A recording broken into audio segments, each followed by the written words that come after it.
All right. Now that we've got those names out of the way, I don't want to like say like, okay, those names, like oh, these names that we don't really care about, but the names that we don't know much about, slash the first years, the second chance coaches. Let's dive into the big name coaches here. And there's really a big three that you could call them retreads, you could call them recycled coaches, you could call them established coaches. Certainly a few of them are established winners, and there's no denying that. But the big three are Rick Tocchet, Mike Sullivan, and Joel Quenneville. And I want to start with Tocchet here. He's Mm. not won a cup, but he won the Jack Adams a few years ago with Vancouver. I think we've heard the pros and cons to hiring him, slash the case for and a case against him. I'll ask, what's the best case for Tocchet for bringing him in? I think the best case for bringing Tocchet in is he is known to be everybody seems to think again he's able to relate to star players very easily, especially with the experience he had being a Pittsburgh Penguins assistant coach for a long time. And he's able to establish sort of relationships. What's been told to me about Tocchet from people I've talked to up in Vancouver, and this again, I'm going beyond the point of remembering him as a player, as a Philadelphia Flyer, is that he very much is a guy who is open to a lot of information from a lot of different way in a lot of different angles. He has his non-negotiables, so certain things that he will expect of his players, but he gets feedback from a lot. He likes absorbing feedback from a lot of different or a lot of different angles, even and very kind of engaging in that regard. He's very much, what I've been told is he's very much an open thinker and always, and that's how he feels he's grown as a head coach. It's just and for the times his teams have been successful. We've seen him in two different places have success. We've seen him in Arizona with a team that's not too much unlike what this current Flyers team is, and with a team in Vancouver more recently that had a lot of has a lot of big name players, star power, big egos, so to speak. Um, and again, had tremendous and had great success in regular season success and pushed the eventual the Western Conference champions all the way to a seventh game. So I keep all those things in mind with Tocchet in terms of having, kind of an open mind. That being said, again, with a relatively young team, he's not young. He's 61 years of age. Although if you meet Rick Tocchet in this case, he's as best physically fit as any guy you're going to meet. Not named Rod Brindamore, basically. So in this circumstance, when the hiring first happened, I thought, especially after John Tortorella, that they were going to go with a younger coach in this case. Um, do I think the organization is certainly not cognizant of the fact that Rick Tocchet is a part of the organization's great history? Of course, that's going to be a selling point, especially if you're trying to get people to buy tickets beyond the name Matvei Michkov. Well, the irony also with that is it seems like a non-selling point. A lot of fans are frustrated where we're hiring another former Flyer. There's a lot of Flyers fans will say we're Mhm. another with internal hire, former Flyer. They have to all play for the Flyers in order to be hired. And there's this He's feeling technically of not an intern, but I mean, he's not really. Again, that's the thing that's kind of they remember him as a player, and they're not sort of taking into account that he's never coached within this organization. He's never coached in this organization.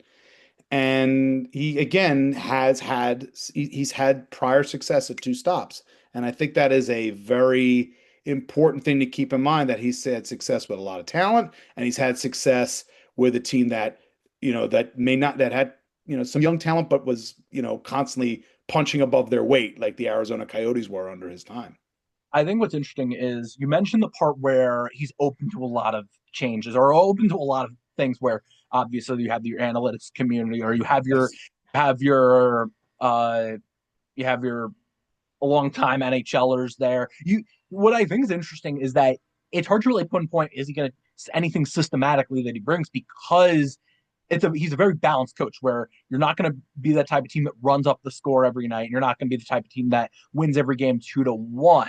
I think that's the bet. That's actually an interesting part is that he's very easily adaptable to what you have or to what the roster is, to what the situation each game is. The problem with Tocchet, I feel, is again, it's that shelf life where when he loses a game or when he after a while he loses that voice in the room. Where with Vancouver, you saw it last season, the end of Arizona. And I wonder, especially when this is a long-term project, maybe not a long-term project as long as any other rebuilds, but obviously the Flyers see themselves as a playoff team, but they're still building up the farm system. They're still bringing in young talent. With that combination, do you not see that as a problem? I don't know if I necessarily see it necessarily as much as a problem. I know the one thing that Tocchet was very much that was a part of one of the reasons why I think he had left Vancouver, and this was talked about again from some of the writers that I spoke to in Vancouver, is the fact that he was very frustrated with the Canucks that they didn't really have like a really set practice facility that they had there, and he felt that's sort of an essential, important part of if you're going to develop your players and your team that you need to have, you know, better facilities. And I have to take into account when he was also with Vancouver, it's a very unique situation, I think, with their ownership.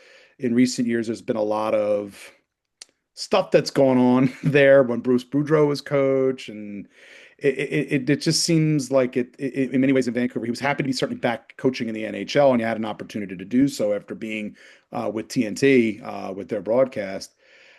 I think he just kind of saw it as he knew that there is invest. I think he knew that there was investment here in Philadelphia that they have, and one of the biggest things I'm going to look at here is the connection that's going to be exist between between the Flyers coaching staff and the Phantoms coaching staff. To me, it felt like under John Tortorella, there wasn't a connection there. It was kind of Torts did his thing, Ian LaPerriere did his thing.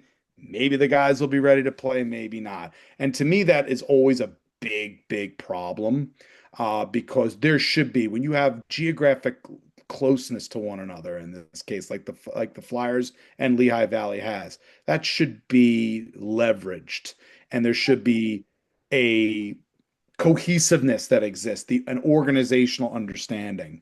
And that's one of the big things. I'm going to want to see how Tocchet and Snowden work well together, how they work together in this. Well, that's your prospect pool. And if you're a rebuilding team, that's the big thing with Tortorella. If you're a rebuilding team, you need to have confidence in your prospects. And Yes. I think that's a big thing with And you've got a number of the thing is that there was this kind of a gap between what you had already had on the Flyers and the Phantoms kind of were a little bit threadbare with prospects. And then you had all the guys you drafted. You're now about to have that wave come in.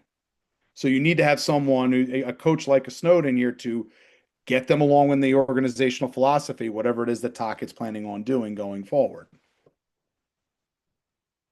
yeah, I mean that's the big thing. So I think with Tocchet, that's a big plus is that he's going to work with the farm system. He's going to work with the young players coming up, which is the big thing. And I Mitch mean, that's Cobb the thing. is He has to under center he. piece I there. think at the end of the day, when you're signing on for as five whatever the 5-year contract he has, he knows this is going to be a long haul thing. He's getting, I think, a lot of things that he wanted in Vancouver, but he's almost in a little bit more. It's like a better Arizona situation, I guess you could say, when he was